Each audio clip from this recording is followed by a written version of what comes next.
Hello and welcome back to the dojo. I am your host, Professor Hawk Sensei. Thank you for tuning in. Welcome to the daily discussions. Today's topic of discussion: all that glitters ain't gold.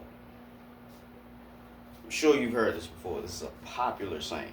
It's usually when you find out that something isn't as good as you thought it was or could possibly be. Sunk cost fallacy. You know what I mean? It's usually used in a situation when, you know what I mean, you didn't see the actual value. You inflated it with what you thought, your fantasies, your expectations, whatever. All that glitters ain't gold. But I really want to challenge you to really look at this statement because it's deeper than just one meaning. I think it has two meanings. And I'll go into that, right? On the one hand, the first explanation that I gave you, the sunk cost fallacy philosophy. You know, you see something and over time, what you see lowers, it depreciates. The value of it decreases over time. Even in your own eyes, because you're beginning to see its true value. Right? The other the other way I want to look at this statement is gold isn't the only thing that's valuable. That's on the other side of it. I think more often than not, we look at the sunk cost fallacy side of it, the depreciated value, instead of looking at gold is not the only thing that is valuable, right? So in the back of my mind, when I would always hear that, like, all that glitters ain't gold. I was always like, I get it, but I feel like it's something more there. And that's what it was. That's when it dawned on me. I said, wow. It's more than just talking about something that you thought was good but ain't. But also, there's value in other things that you may be overlooking because all you see is the gold, the tunnel vision. All you see is the gold. All that glitters ain't gold. Meaning, there's other things that are shiny and valuable and can sparkle the imagination. That's really what I'm looking at. Right? Just because it's gold, so what? So what? Oil is valuable. Rice is valuable. You know what I mean? Vegetation is valuable. The ecosystem is valuable.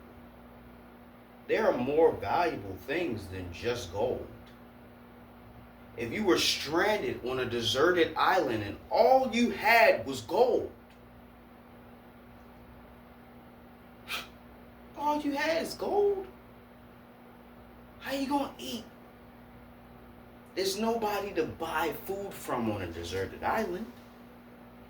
Deserted means there's no life there. No one lives there.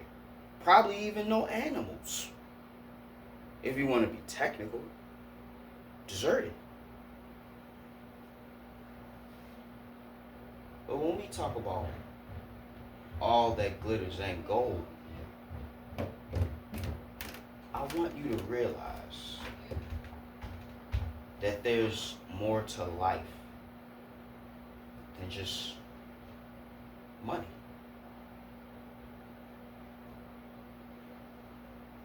There's more to life than just gold, as you could put it. Right? But when we go deeper into the subject of all that glitters ain't gold, more often than not, we focus on the sunk cost fallacy. I said that before, I'll say it again. We focus on the sunk cost fallacy instead of focusing on the value in all things. all things. Yes. That's what I want you to do. I want you to understand the value of everything. Not just money. Or not just the most beautiful woman. Or not just the most alpha of male. You know what I mean? Understand everything has value. Value can be subjective from person to person. You may place more value on sports. You may place more value on education. You may place more value on cooking. You may place more value on family. All that glitters is not gold. I want you to look at the more positive aspect of that statement. All that glitters is not gold. What does that mean? It means more than one thing. It means, on the one hand, just because it's gold don't mean it's the best thing out there. And on the other hand, sometimes you may perceive something to be gold, but it isn't. It can go in either direction. Positive, negative, doesn't matter. It's all about how you want to perceive it. And I choose to perceive it as there's value in all things. Not just gold, not just money. There's value in all things. But you won't see it if your vision is surface level. If all you can see is what's on the surface or what is presented to you in the beginning, in the introduction. You know, they say first impression are the lasting ones. But if you can't see beyond the cover of a book, if you can't look inside, you'll never truly understand the value of anything. I think more often than not, we look at the sum total of a singular, I want to say, organism or product. Like, for example, you look at a car. A car is a finished product, right? It takes a whole lot of different parts and pieces to make the modern day car. What am I talking about? You've got an engine, right? You have a frame. You have also a body. This body has two cavities on both sides, right? Two wide cavities. That's where the doors go. You also got the cavities for the windows. Front windshield, two windows on both sides.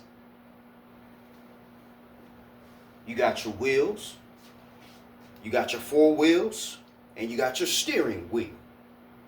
You know what I mean? You got your seats. You got your lights, your transmission, your battery. I could go on and on.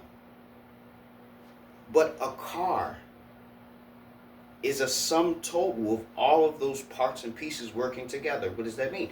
All of those parts and pieces make up the car. Without certain pieces and parts, the car does not do what it was designed to do.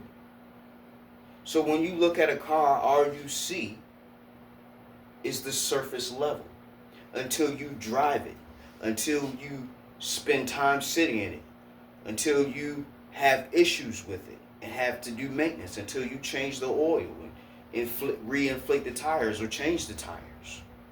You don't see the value of all the parts and pieces that make up the car until you have to take care of a car yourself. That's what I mean by all that glitters is not gold. If your wheels pop while you're driving, it's going to damage your car. If you keep driving, I've done it. Take it from me. That car is no longer with us. Rest in peace. But look, right? I wanted to bring this daily discussion to you today because I want you to understand the value in other things. I can't stress that enough. Most times we believe that money is the end all be all, and in most instances it is. It is. But it is not the most important thing. It is not the most valuable thing. Money is more or less a means to an end. Here's what I believe. I believe you're supposed to get enough money to whereas you don't have to work for it anymore. That can go many different ways. You could get so much money and resources that you set yourself up so you can live off of the land. Homesteading. I believe that's what it's called. Or you could just have your money work for you and make more money. That's also a thing. You can just keep the cycle going. But either way, before I wrap the video up, I just want you to understand in your own mind the value of everything except gold. We know the value of money and gold, and you know what I mean? We understand it. And it's only valuable because we all deem it to be valuable. It's a consensus reality. Gold always was valuable. People always prized gold for whatever reason. It's not just a shiny thing to look at. It's also metal.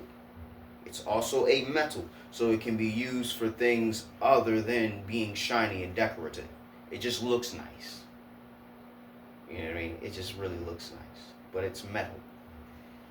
All right. I'm glad you tuned in. I'm glad you watched this video. And I'm glad you liked it because I know you like this. If you made it this far, I know you like it. I'm glad that you shared it because you're not selfish, you're not stingy. You're going to share this with other people because you know they could use the information as well. And last but not least, I thank you for pushing that button. I thank you for subscribing because y'all came back here too many times not to push the button. That being said, Professor Hawk signing out. Hawk Sensei, bid you adieu. Let's expand. Let's grow. Let's go.